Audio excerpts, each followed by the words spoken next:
right, guys, we'll get the opening statement from the coach, and then take questions after. Sorry about that.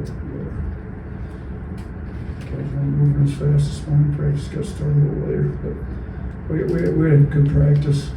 As far as the injuries go, Rylan has not gone live yet, but he's doing more and more basketball activity every day, so we're hopeful he can possibly play Friday. We'll put him through more stuff tomorrow and see how he responds, and end up being a game time decision. So we've done well up in Nashville. Obviously, the one tournament that we've had that wasn't in Nashville since I've been here was in Tampa, and we didn't perform that well, so we like the tournament being back up in Nashville. I think the more important thing is our guys are locked and ready to go. I thought we've had a couple of really good practices here these last 2 days. So, and it's good. We've got the bye all the way to Friday. It's the first time since '91 that we've had back-to-back seasons with a top 4 seed. So getting top 4 seed's a big deal. It's hard to win 4 straight games. There's 4 teams that'll try to win 3 straight games. Typically, that's where the winner comes out on one of those 4. Typically, now obviously it could go the other way. So, who knows who will end up playing on Friday? But Florida, if that's who it ends up being, handled us pretty well. And it's been a long time since we played Missouri, and Georgia kind of the same. It's been a while since we played them. So we'll kind of watch how that game goes tonight, watch how the game goes tomorrow night, see who we end up playing, make sure our guys are locked in, ready to go. But, we've had a good regular season, 13-5, and arguably the best conference in college basketball. One of the top 2 is a really good year. So, we don't want to diminish the fact we've had a great year, but it was a little disappointing. We felt like we could have, won the league, had a share of it, so now we got to regroup, and I think our guys have done that, get their heads back in the right place, and try to go for a tournament championship, because the league hands out to 2 champions every year. So Tennessee's got 1, and then tournament champion will yet to be determined, and we're going to try to do what we can to get this thing done here. Start with Charlie. Yeah, Coach, just what's the significance of having a guy like Latrell back, especially if you end up playing Florida, who wasn't available to play against? Yeah, I mean, he's played really well. You kind of look at efficiency numbers. He's our highest rate. You go to like Ken Baum's individual player. Offensive efficiency, he's our highest rated guy. He doesn't turn the ball over. He makes open shots. And he really guards. I mean, he follows the scouting report. He knows what he's supposed to do. So it's crucial we get him back. It'd be great if we could have him and Rylan both backs and we get some backcourt depth. It's going to be hard to win 3 games in a row with playing Aaron and Mark as many minutes as they've had to play with both Trelly and Rylan and being out. So, if we can get them both back, I think gives us a lot better shot to win 3 in a row. But we definitely are a better team when we have both them, and for sure you asked about Trelly. When we have Trelly back, he was playing really good basketball when he went out, and then we dropped a couple when he was out. So it'd be nice to have him back. Blake. Yeah, just kind of in general, what's your approach like when you get into tournament play and you don't know what opponent you're going to be playing? How does that preparation, what's that like? You know what? I mean, you split the scouts up between your staff. Now, the conference tournament's a little different than the NCAA tournament. Conference tournament, you've already played everybody, so you've already had the assistant that's had the scouts. You're kind of brushing up on some stuff.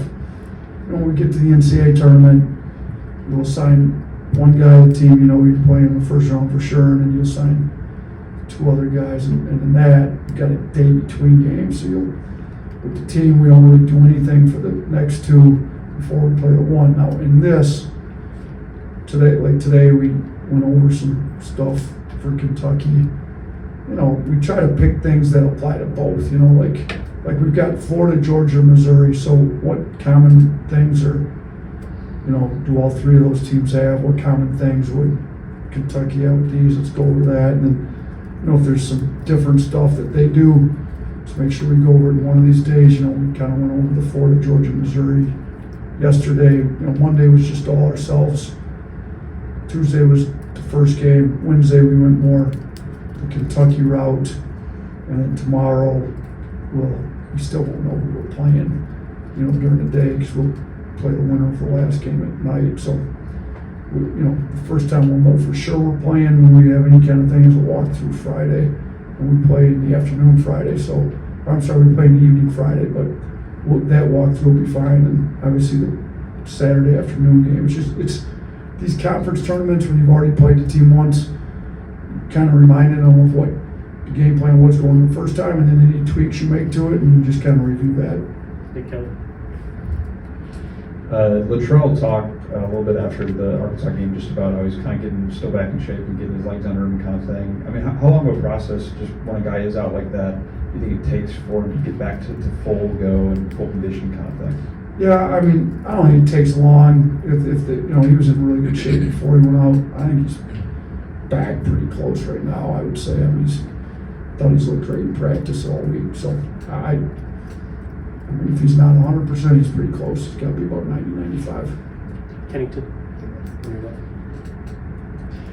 You said a few times that you need the freshmen to kind of step up and play a little bit above their age. How do they handle kind of turning the page of the regular season and looking ahead to their first postseason? I mean, I think they've been good. I thought Sam's had a good couple days of practice. Jaron had as good a practice he's ever had here this week. I think Diabate's kind of coming into his own. I mean, on Monday this week, he kind of dominated practice in a lot of regards. So I think all three of those guys have played well. Davin's been shooting it well. He shot it really well again today. So when he goes on the scout team, he kind of becomes a different kind of player. So I think the freshmen are, it is March, the middle of March. They've had a lot of games under their belt. They've got 31 games under their belt. So don't expect them to play like freshmen anymore. And I think they're all playing their best basketball, which is what we want the whole team to be doing come March. Tony.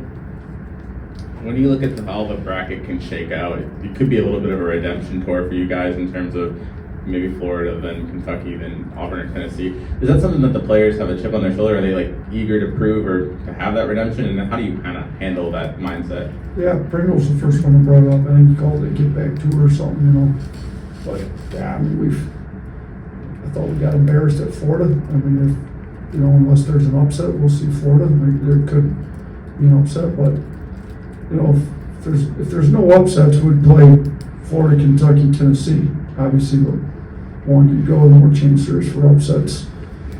But all three of those teams, those are the last three teams we lost to. And Florida embarrassed us, Kentucky embarrassed us, and we lost a tough one at home to Tennessee.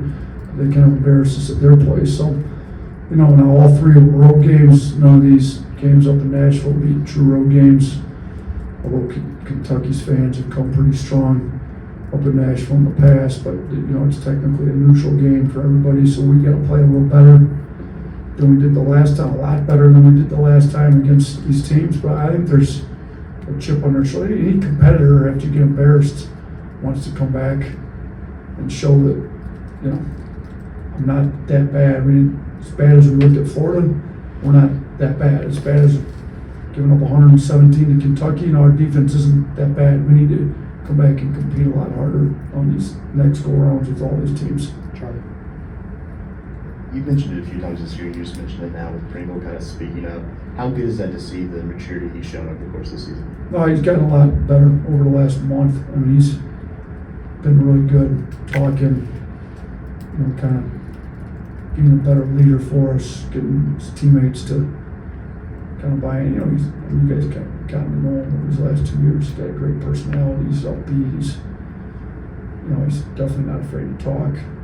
So it's been good. He's been really good. So I told him that. I told the team that. See, people can change. People, me being a high school coach, you're able to see it. Certain kids, you work with them, you get a little frustrated, some stuff, but people have the capability to change, and it doesn't matter how old they get, people can always change, and I think he's changed a lot, and he's always been a leader. It's just whether he's, being a positive leader all the time, and he's been very good for the last month. I mean, he's been one of our best, more vocal leaders, and he's obviously willing to, eager to speak up, and we need him doing the right things, saying the right things. He's been doing that for the last month. Anyone else? Awesome. Thank you, Coach. Thanks. Safe travels, guys.